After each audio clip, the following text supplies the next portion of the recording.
शुरू लेक्चर्स में ये एक उसके तसलसल में आज का लेक्चर हम दे रहे हैं।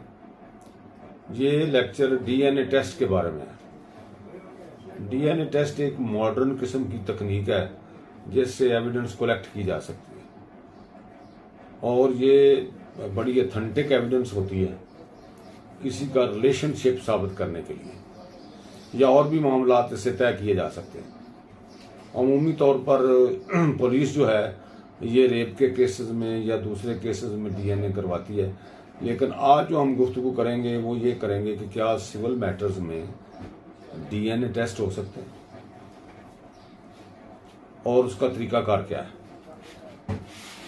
सिविल मैटर्स में ये काफ़ी सारी इस पर सुपीरियर जुडिशरी की जजमेंट्स हैं कि सिविल मैटर में जिस शख्स का डीएनए टेस्ट होना है या औरत है या मर्द है, उसकी मर्जी के बगैर डीएनए टेस्ट नहीं करवाया जा सकता। और उसके बारे में एक हालिया जजमेंट है सुप्रीम कोर्ट की, PLD 2023 सुप्रीम कोर्ट पेज 461 है।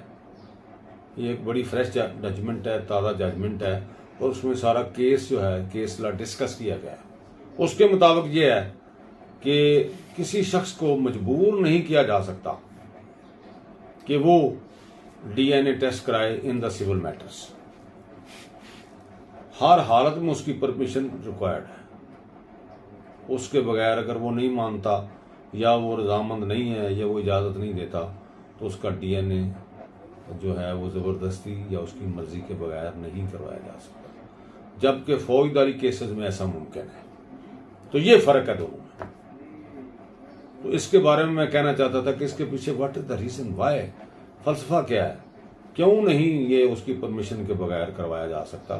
तो ये आर्टिकल 9 और 14 of the constitution of Islamic Republic of Pakistan 1973 ये कहता है कि किसी की प्राइवेसी के बारे में या किसी के ज़ाती मामलात में मुदाखलत नहीं की जा सकती।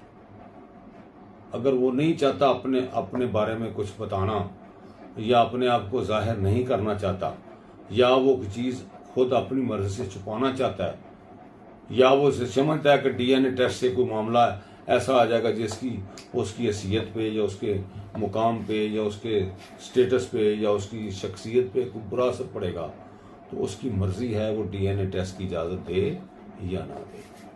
तो ये दोनों आर्टिकल्स इस बात की गारंटी देते हैं कि किसी के घर में मुदाखलत नहीं की जा सकती। प्राइवेट घर है उसका अपना है, वो अपने घर में जो जैसे मर्जी रह रहा हो, कोई नहीं कह सकता कि आप कैसे रह रहे हैं, आप हमें बताएं, हम आपको देखना चाहते हैं। जैसे आमतौर पर पुलिस ज़बरदस्ती किसी के घर में दाखिल हो जाती है, तो ये ऐसा उनको इजाज़त नहीं है कि किसी की प्राइवेसी को इंजर करें या और कोई शख्स किसी की प्राइवेट लाइफ में मुदाखलत नहीं कर सकता। तो ये फलसफा है इसके पीछे। इस्लाम का तकादा भी यही है और कानून और कॉन्स्टिट्यूशन भी यही चाहता है। इसलिए उन्होंने ये कहा है कि डीएनए टेस्ट जो है वो सिविल मामलात में, किसी की ज़ाती मामलात में नहीं करवाया जा सकता। अगर वो चाहे तो फिर हो सकता है। लेकिन एक और बात सुप्रीम कोर्ट ने कही है कि अगर किसी शख्स को कहा जाता है, यानी पैटर्निटी का कोई मामला है, वल्दियत उसकी जो है उसका तयन करना है, कोई डिस्प्यूट है या रिलेशनशिप का डिस्प्यूट है, तो अगर कोई शख्स जो है उसको ऑफर की जाती है कि हम आपका डीएनए टेस्ट करवा लें, या अदालत उसको कहती है या दूसरी पार्टी दरख्वास्त देती है, तो वो उससे इनकार करता है, तो एक बात उन्होंने सुप्रीम कोर्ट ने कही है कि फिर वो प्रिजम्पशन जो है उसके खिलाफ जाएगी।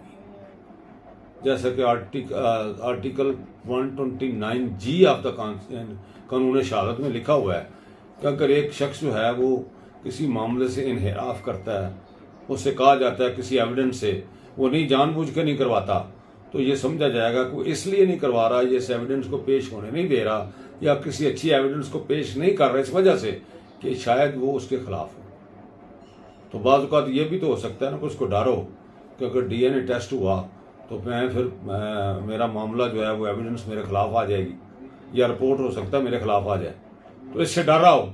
तो ये अदालत ने ये कहा, सुप्रीम कोर्ट ने, कि अदालत उसको प्रज्यूम कर सकती है कि इस वजह से वो नहीं डीएनए टेस्ट करवा सकता, हो सकता है रिपोर्ट उसके खिलाफ जाए। लेकिन ये कोई ऑब्लिगेटरी नहीं है। अदालत पे को उस पर प्रिजम्पशन ले ले, लेकिन अदालत प्रिजम्पशन ले भी सकती है, अंदाजा लगाया भी जा सकता है, लेकिन हालात के मुताबिक। तो ये उन्होंने एक इसमें बड़ा अच्छा व्यू दिया है कि अगर किसी के खिलाफ दरखास्त आती है और वहाँ पे पैटर्निटी का मैटर है या कोई और मैटर है, तो उसको कहते हैं जी आपका डीएनए टेस्ट ना करवा लें। तो अगर वो इनकार करता है तो फिर अदालत प्रिज्यूम कर सकती है कि हो सकता है कि वो डीएनए टेस्ट की रिपोर्ट उसके खिलाफ जाए और वो उससे खौफजदा है। तो ये सोचा जा सकता है, इसके बारे में अदालत सोच सकती है, लेकिन ये ज़रूरी नहीं है, ये हर केस के हालात के मुताबिक है। तो ये उन्होंने इसमें मामला जो है वो पेश किया है। तो मैं यही कहूँगा अल्टीमेटली कि इससे पहले भी बड़ा केस लॉ मौजूद है कि किसी की इजाज़त के बगैर उसका डीएनए टेस्ट नहीं हो सकता in the civil matters. Criminal matter का मामला हो रहा है, उसमें किसी तरह का वो किया जा सकता है, उसमें परमिशन ज़रूरी नहीं है उसमें, लेकिन सिविल मैटर में परमिशन हासिल करना ज़रूरी है, उसकी मर्जी शामिल होनी चाहिए, उसके बगैर ऐसा मुमकिन नहीं है। ये चंद गुजारिशात थी जो जजमेंट दी है। इसमें इसके ऑथर हैं जस्टिस मंसूर अली शाह, उन्होंने ये जजमेंट लिखी और बड़ी अच्छी अथॉरिटेटिव जजमेंट है और बड़ी इसमें उन्होंने लॉ को डिस्कस किया है और ख़ास तौर पे उन्होंने प्राइवेसी पे जोर दिया है। इंसान की जो अपनी लाइफ है ना ज़ाती, उसमें कोई बंदा मुदाखलत नहीं कर सकता और ये कॉन्स्टिट्यूशन ने भी इसको गारंटी किया है। तो ये मैंने चंद गुजारिशात करनी थी regarding the DNA test particularly in the civil matters. Thank you very much.